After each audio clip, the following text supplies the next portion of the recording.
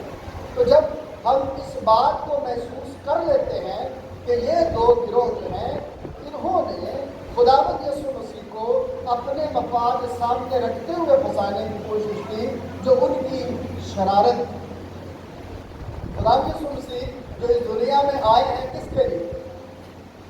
یسوع مسیح نے کیا کہا تھا؟ کسی کو یاد کہ میں کیوں آیا ہوں؟ کھوئے ہوئے کو اور ان کو کیا دینے آیا ہوں؟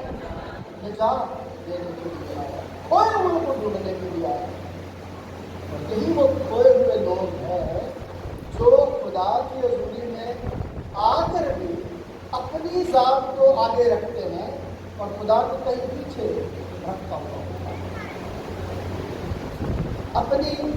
اپنی چاہت۔ ابھی ایک اسرائیلی فوجی سے ایک بات کی گئی جو ایک ٹیچر تھا، اس سے کہا گیا تو کیوں آیا رزلٹ پر؟ اس نے ایک بات کہی کہ میں وہ نہیں کرتا جو میری خواہش ہے. سنیے، میں وہ نہیں کرتا جو میں وہ کرتا ہوں جو میرا فرض ہے. یاد رہے گی یہ بات؟ میں وہ نہیں کرتا جو میری، بولیے میں وہ کرتا ہوں جو میرا آپ کا کیا فرض ہے؟ آپ یہاں پر اپنی خواہشات کی تکمیل کے لیے آئے ہیں یا اپنے فرائض کی ادائیگی کے لیے یہاں پر آئے ہیں؟ سمجھنے والی بات ہے.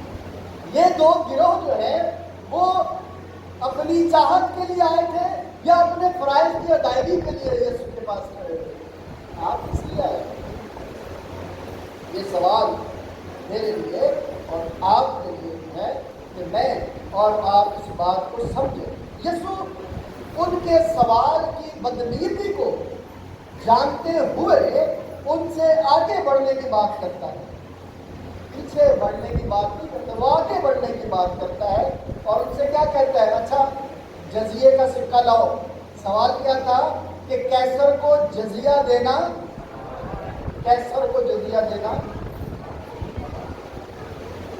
تو کیا کہا یسوع نے؟ اچھا جزیے والا سکہ لے کے آؤ. کون سا سکہ لے کر آؤ؟ جزیے والا سکہ لے کر آؤ. جزیے کے سکے کی جو ہسٹری ہے وہ کچھ فرق ہے. عام سی بات پہلے میں آپ کو بتا دوں کہ اس زمانے میں 3 ٹیکس لاگو تھے. ایک آپ کی جو جائیداد ہے اس پر ٹیکس لیا جاتا ہے. ایک جو آپ کی آمدنی ہے، انکم ہے، اس پر ٹیکس لیا جاتا ہے. اور ایک ٹیکس وہ تھا کہ آدمی اور عورت پر خداوند قدس میں خداوند اس کے لیے یہ بات کی جزیے کا سکہ لاؤ. اور 3 طرح کے ٹیکس لیے جاتے تھے. 2 میں نے آپ کو بتائے. ایک ٹیکس وہ تھا جو 12 برس کی بچی سے لے کر 65 برس کی خاتون تک لگایا جاتا تھا، اور 14 برس کے لڑکے سے لے کر 65 برس کے آدمی پر لگایا جاتا تھا. وہ جزیے کا ٹیکس تھا.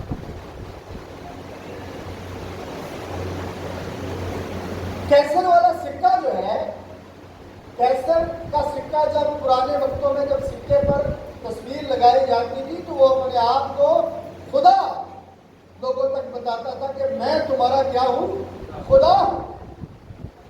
اب یہ وہ شریعت والا نقطہ تھا کہ فریسی اب یہ سوچ رہے تھے کہ یہ اب کیا کہے گا. لیکن خدا یسوع مسیح کو دلائل اور حقائق کی بات کرتے، مفروضوں میں بات نہیں کرتے، ہوا میں تیر نہیں مارتے. انہوں نے کہا کہ اچھا وہ سکہ لاؤ جو جزیے کا سکہ کہلاتا ہے، جو تمہاری ذات پر ٹیکس لگا ہوا ہے کہ تم اس خدا کے ہو. یاد رکھنے والی بات ہے کہ تم، یہ جو سکہ ہے اس پر جو کیسر کی تصویر ہے یہ خدا ہے. اور جب تم اس کو ادا کرو گے تو یہ ثابت کرو گے کہ تمہارا یہ واقعی خدا ہے. تمہاری ذات اس میں جو ہے ٹیکس کے وسیلے سے مل جائے. اور یہ قابل قبول شریعت کے لوگوں کو نہیں تھا، کیونکہ کلام یہ کہتا ہے تو میرے حضور غیر معبودوں کو نہ اپنے لیے کوئی تراشی معبود بنانا، نہ میرے واسطے کوئی تراشی بنانا. اب دونوں طرح سے پھنسانے کی کوشش، لیکن یسوع نے کہا کہ سکہ مجھے لاؤ. اب سکے کے اوپر لگی ہوئی تصویر کے مطابق اس نے یہ بات اس لیے کہی کیونکہ اس دور میں سکے کے اوپر جو تصویر ہے وہ اس بات کی بھی نشاندہی کرتی تھی کہ یہ سکہ کسی شخص کی ملکیت ہے. یہ سکہ کسی شخص کی ملکیت ہے. اور یسوع مسیح نے کہا چونکہ یہ سکے پر تصویر کیسر کی ہے، ملکیت یہ سکہ کیسر کا ہے، اس لیے جو کیسر کا ہے وہ کیسر کو دو. اور فریسیوں سے کہا جو خدا کا ہے وہ، مطلب یہ ہے کہ جو سکہ کیسر نے جاری کیا ہے وہ سکہ اگر تمہارے پاس نہیں جا سکتا. تو میں آگے چل کر بتاؤں گا دونوں گروپوں کے حوالے سے کہ کس طرح میں آپ سے یہ کہہ رہا تھا کہ اس کے اندر جو پیغام ہے اس کو سمجھنے کی ضرورت ہے۔ اب اس سوال کے جواب کو جب آپ دیکھتے ہیں جو فریسیوں نے کیا اور جواب یسوع مسیح نے دیا، تو لکھا ہے کہ انہوں نے یہ سن کر تعجب کیا اور اسے چھوڑ کر چلے گئے۔ آج بھی لوگ جب اپنے سوال کا جواب پا لیتے ہیں تو پھر کنارہ کرنا شروع کرتے ہیں اس شخص سے جو انہیں درست جواب دیتا ہے، اس سے کنارہ کرنا شروع کر دیتے ہیں۔ اور جوردار ٹرانسفر ہے تو سارے مسئلہ نہیں نکلتا ہے نا جی، سارے واسطہ بنتا نہیں اگر ٹرانسفر کرا۔ میں اور آپ کلام حق کی تعلیم کو سمجھیں اور جانیں، اور راز کی بات اس میں مجھے اور آپ کو خدا سکھانا کیا چاہتا ہے۔ دو باتیں ہیں، ایک دنیا ہے اور دوسرا کیا ہے؟ آسمان۔ جب خدا یسوع مسیح نے کہا جو کیسر کا ہے کیسر کو دو، جو خدا کا ہے وہ خدا، خدا کا کیا ہے؟ یہ تو سب کو پتہ ہے کہ نہیں کہ خدا کا کیا ہے؟ خدا کا کیا ہے؟ سب کچھ خدا کا ہی ہے۔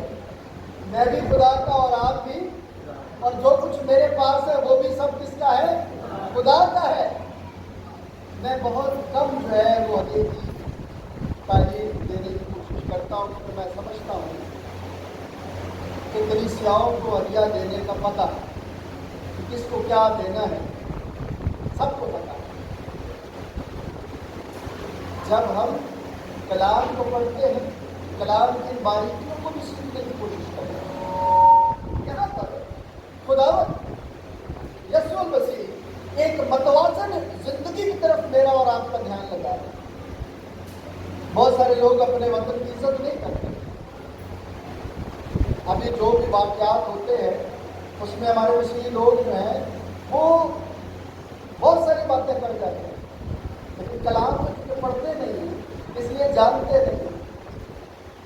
کلام یہ بات مجھے اور آپ کو سکھاتا ہے کہ آپ بیک وقت اس دنیا کے بھی شہری ہیں اور مسیحی ہونے کے ناطے آسمانی بادشاہ کے بھی شہری۔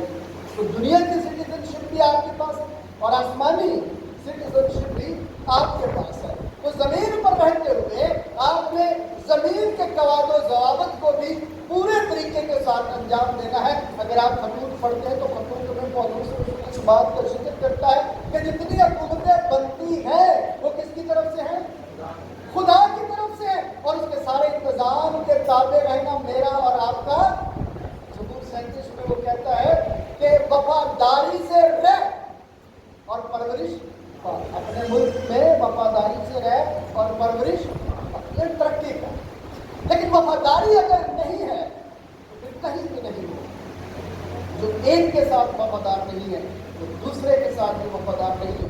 لوکا کی انجیل میں لکھا ہے کہ اگر تم دنیاوی چیزوں میں ایماندار نہیں ہو تو روحانی چیزیں تمہیں کون دے گا؟ کلام مجھے اور آپ کو یہ سکھا رہا ہے کہ میری اور آپ کی ذمہ داریاں اس دنیاوی زندگی میں بھی ہیں۔ تصادم کی طرف خدا نے یسوع مسیح لے کر آپ کو نہیں جاتا ہے۔ ایک اچھا لیڈر جو ہوتا ہے وہ تصادم کی طرف آپ کو لے کر نہیں جاتا۔ میں نے یہ اپنے باپ سے بات سیکھی اور میرے باپ نے مجھے سکھایا۔ میں اپنے بزرگوں سے بھی بات کر رہا تھا، ان سے بھی بات کر رہا تھا کہ میں نے اپنے باپ سے یہ بات سیکھی کہ سفر میں مسافروں سے کے ساتھ آپس میں الجھنا نہیں چاہیے۔ سفر میں مسافروں کو آپس میں الجھنا نہیں چاہیے، یا تو وہ اپنی منزل سے گمراہ ہو جائیں گے یا وہیں کہیں مر پھنس جائیں گے۔ تو جن کو اپنی منزل کا پتہ ہے، جن کو اپنی منزل کا وہی سفر کریں گے، جن کو اپنی منزل کا پتہ نہیں ہے وہ سفر کیسے کریں گے؟ تو یسوع مسیح اپنی منزل پر الجھتا نہیں ہے بلکہ سلجھاتا ہے چیزوں کو، اور اس نے یہ بھی الجھن جو ہماری زندگیوں میں ہمیں بتائی، دنیا بری نہیں ہے، صرف دنیا سے پیار اور دنیا کے ساتھ وابستگی اس طور سے کر لینا کہ سب کچھ یہی ہے، یہ برا ہے۔ فانی سے پیار اور لافانی کا انکار کرنا یہ بری بات ہے۔ اپنی زندگی میں اپنے جو فرائض اس دنیا کے ناطے مجھ پر اور آپ پر عائد ہیں، یسوع ان کو بھی نبھانے کی بات کرتا ہے۔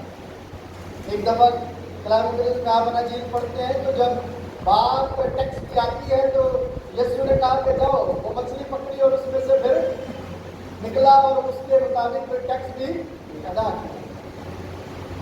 جو کیسر کا ہے وہ، یعنی جو حکومت کے طور پر آپ نے ادا کرنے ہیں، جو فرائض آپ کو ملے ہوئے ہیں، جو آپ نے کرنے ہیں، وہ تو آپ نے کرنے ہیں، اور جو خدا کی طرف آتے ہیں وہ بھی آپ نے کرنے ہیں۔ تو یوں اپنی دنیاوی زندگی میں اور اپنی روحانی زندگی میں توازن کو رکھنا بڑا ضروری ہے۔ اگر آپ توازن کو برقرار نہیں رکھتے تو آپ ادھر بھی مجرم ہو جائیں گے اور ادھر بھی مجرم ہو جائیں گے۔ دنیا میں اور آپ انسانوں کو دیکھتے ہیں، اور اگر انسانوں کے ساتھ رابطہ نہیں ہے تو اگر سب پڑھے تو وہاں پر کیا لکھتا ہے کہ جس کو تو دیکھتا ہے اس سے تو پیار کرتا نہیں، اور جسے تو دیکھا نہیں ہے اس سے پیار کا دعویٰ کیا کرے گا؟ تو اس دنیا میں جو آپ کی ذمہ داریاں ہیں وہ آپ کے اوپر لے کر جائیں گی اگر آپ نے پوری کی ہے تو۔ اگر پوری نہیں کی تو کبھی بھی آپ کو آسمانی سٹیزن شپ میں داخل ہونے اپنی زندگی میں اس بات کو سیکھنے کے لیے کلام میں جو بات کی گئی کہ جو کیسر کا ہے وہ کیسر کو دو، جو خدا کا ہے وہ خدا کو دو، تو اپنی معاشرتی ذمہ داریوں کو، اپنے کاموں کو اخلاقی طور پر بھی ادا کرنا سیکھیں، تاکہ جب آپ خدا کی حضوری میں داخل ہوں تو وہ آپ سے یہ نہ کہے کہ جب میں بھوکا تھا تو تم نے مجھے کھانا نہیں کھلایا، جب میں پیاسا تھا تو تم نے مجھے پانی نہیں پلایا۔ تمہیں چاہیے تھا کہ تم حکومتوں کے تابع رہتے، لیکن تم نے یہ تابع داری۔ آج میرے لیے اور آپ کے لیے موقع ہے کہ ماں باپ اپنے بچوں کی تعلیم و تربیت جو اس دنیا میں رہ کر کرنی، فارمل تعلیم اور پھر شرعی تعلیم، دونوں کا خیال رکھیں۔ جب آپ بپتسمہ بچے کو دلاتے ہیں تو آپ عہد کرتے ہیں کہ میں اس کی تعلیم و تربیت کا ذمہ دار ہوں، اور اگر وہ ذمہ داری پوری نہیں کی تو پھر بچے کو الزام مت، آپ نے ذمہ داریاں پوری نہیں کی۔ آج میرے لیے اور آپ کے لیے موقع ہے کہ ہم اس بات کو جان پائیں، سمجھ پائیں۔ جب ہم اپنی زندگی میں توازن کو قائم کر لیں گے تو پھر ہم خدا کی برکت اور بخشش کو جان پائیں۔ خدا اس پیغام کو اسی سمجھ اور سب کو بخشش بخشے۔ آئیے دعا۔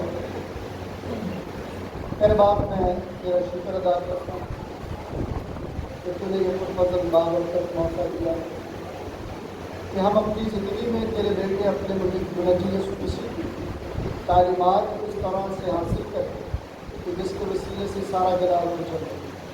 خدا ہمیں ایسی زندگی بسر کرنے کا فضل دے تاکہ ہم دنیاوی طور پر بھی تیرے وفادار اور روحانی طور پر بھی وفاداری کی زندگی بسر کر سکیں۔ یسوع مسیح کے نام سے آمین۔